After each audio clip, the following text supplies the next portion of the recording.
것으로 문제를 해결해주면 문제 해결이 훨씬 더 쉬워진다는 거죠. 그래서 여러분은 이렇게 500을 빼고 3을 더해주세요 라고 표현을 할 거고요. 900에서 500을 빼어 400. 그 다음에 여기 남아있던 3하고 여기서 아까 많이 빼내서 다시 더해 주었던 수 3하고 그것을 합쳐서 6이라고 나타내줘요. 중요한 건 이렇게 뺄셈의 문제이지만 각각을 계산하고 마지막에 남아있는 것들은 모아주어야 한다는 거예요. 그래서 답을 적을 때에는 406이라고 나타내 주어야 하는 거죠. 이렇게요. 선생님 뺄셈인데 왜 마지막에 덧셈을 하죠? 이렇게 질문하는 문제가 아니라 이거는 각각을 계산하고 남아있는 것들을 모아주는 것이다 라고 이렇게 설명해 드리도록 할게요. 또 다른 문제에서는 723 빼기 198이다 라는 문제 주어졌어요. 이럴 때에는 723에서 100을 먼저 빼는 거예요. 그랬더니 얘가 623이 되죠. 그 다음에 차례로 90을 빼세요. 그럼 여기서 90을 뺐으니까 남는 거는 533 이렇게 되겠네요. 그리고 난 다음에 8만큼을 다시 빼는 거예요. 그랬더니 선생님 이거 525가 되는걸요? 확인하고 싶을 때에는 525에다가 거꾸로 198만큼을 더해주세요. 그러면 처음의 수가 나오는지만 확인하면 되는 거죠. 더해서 처음의 수가 나왔기 때문에 이렇게 여러분들이 다시 한번 확인하는 것을 통해서 와, 우리 정확하게 문제를 해결해 주었구나 라고 생각하실 수 있어요. 다른 문제도 확인 들어갑니다. 여러분과 함께할 문제. 여기서는요. 오른쪽 순서에 따라 계산하세요 라고 했어요. 뺄셈의 계산 방법 중에서는 가장 중요한 방법 중에 하나다. 그래서 여기 보면 934와 396에다가 똑같이 4를 더해준 거죠. 왜 4를 더했냐면요. 이렇게 396을 빼는 건 좀 어렵거든요. 그래서 396은 400에 가까운 수잖아. 그런데 400보다 사실 4만큼이 작은 수였던 거죠. 그래서 우리 396에다 4를 더하면 400, 또 934에다가도 똑같이 4를 더해야 돼요. 불공평하면 안 돼. 똑같이 더해준다라는 거죠. 그리고 난 다음에 938에서 400을 빼어주면 원래 우리가 구하려고 했었던 두 수의 차가 그대로 나오게 된다. 바로 이런 계산의 방법을 말해주는 거예요. 따라서 934에 4를 더하여 938로 396에 4를 더하여 400으로 나타내주고 난 다음에 이것들을 빼어라 라는 뜻이니까 그렇다면 이 두 번째 계산의 결과가 뭐가 되는지 확인해 볼까요?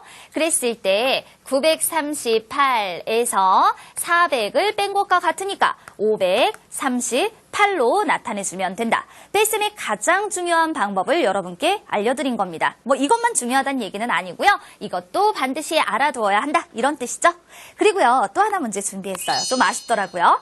0부터 9까지의 수 중에서 네모 안에 들어갈 알맞은 수를 모두 구하시오. 이 문제 굉장히 중요한 문제 중에 하나예요. 선생님이 중요하다 자꾸 반복해서 말씀을 드리는데요. 이런 문제는 시험에서도 종종 나오는 문제입니다.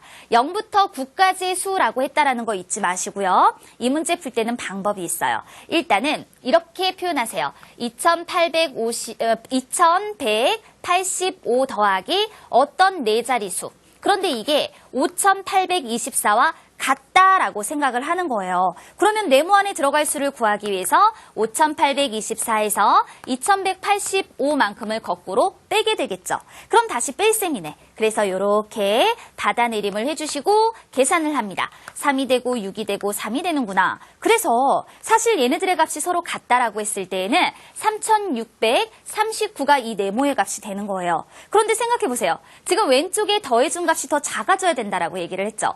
이 수가 들어가면 똑같은 경우니까 그러면 이 값이 작아지기 위해서는 우리가 이렇게 판단을 해야 해요. 3600 몇십 6이라고 하는 이 수가 3639보다 작은 수로 나타나져야지만 이 식이 성립한다. 그래서 여러분은 이 안에 들어갈 수 있는 수 0, 1, 2, 그 다음에 많이 틀리는 게 요 3을 빼먹어서 많이 틀려요. 3을 빼놓으면 안 돼요. 3이 들어갔을 때에도 역시 3639보다는 작은 수가 된다라는 걸 이용해서 네모 안에 들어갈 수 있는 것들은 0, 1, 2, 3까지의 수를 써야 한다라는 것. 그 수를 모두 구하시오. 개수 적는 거 아니야. 그렇기 때문에 모두 구하시오라고 했으니까 그 수를 써서 표현해 주어야 하는 거예요. 개수를 쓰세요라고 했을 땐 4개라고 적어서 나타내주면 되는 겁니다. 자, 이렇게 두 번째 개념도 무사히 해결을 해보았어요. 그러면 우리 다시 한번 살펴보자. 개념 쏙쏙 두 번째 다시 보기 내용 함께 살펴봅니다.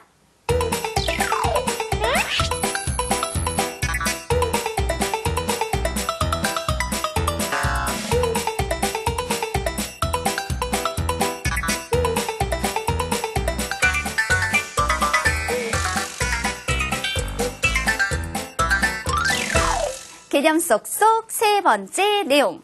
이번엔 활용 문제 해결의 방법 알아보기라고 얘기를 했죠.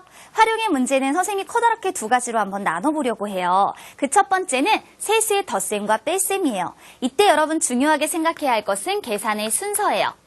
앞에서부터 차례차례 계산하자. 이것만 기억하면 되는 거고요. 그러면 1번의 셈을 해결하세요. 412에서 135를 이와 같이 빼주는 거죠. 받아내림 필요하니까 받아내림 적으면서 7이 되고 다시 7이 되고 2가 되었다. 그런데 이게 끝이 아니네요. 277에다가 396만큼을 다시 더해 주어야 하는 거예요. 이번엔 받아 올림이 필요하기 때문에 받아 올림하여 나온 값을 이와 같이 600 그리고 여기서 표현된 것은 여기 다시 한번 보자. 여기 13이 되고 여기에 올라갔으니까 아이고 여기가 7이구나. 이렇게 다시 한번 계산해서 673이 되었습니다. 라고 나타내 주자고요. 그 다음에 이번에는 네 자릿수의 예를 한번 들어볼 거예요. 그래서 여러분은 5224에다가 1986을 더하자라고 얘기를 할 겁니다. 같은 자리에 놓여 있는 것끼리 받아 올림하여서 계산을 해주는 거죠. 그래서 이렇게 7210이 나왔다면 끝난 게 아니야. 그래서 7210에서 다시 2979를 차례대로 빼주는 방법. 이렇게 하니까 받아 내림하여서 나오는 값을 확인해 볼 수 있을 거예요. 그랬더니 이 값이 어때요? 4231 이와 같이 표현되는 것을 알 수 있죠? 이렇게 세수의 계산을 할 때에는요. 앞에서부터 차례차례 계산을 해줘요. 그러면 또 하나의 활용, 어떤 형태로 주어지는지 여러분들께 알려드릴게요. 보통의 활용 문제는 문장제가 나오는 경우가 많아요. 길다랗게 문장이 주어졌을 때. 그런데 문장제도 보니까 유형일, 어떤 수 구하는 문제가 있어요. 이럴 때 힌트는 어떤 수를 네모라 하여서 식을 세워주고 그 식을 거꾸로 풀어내든지 또는 또 다른 방법을 이용해서 네모의 값을 구해주는 그런 형태입니다. 그리고 복잡한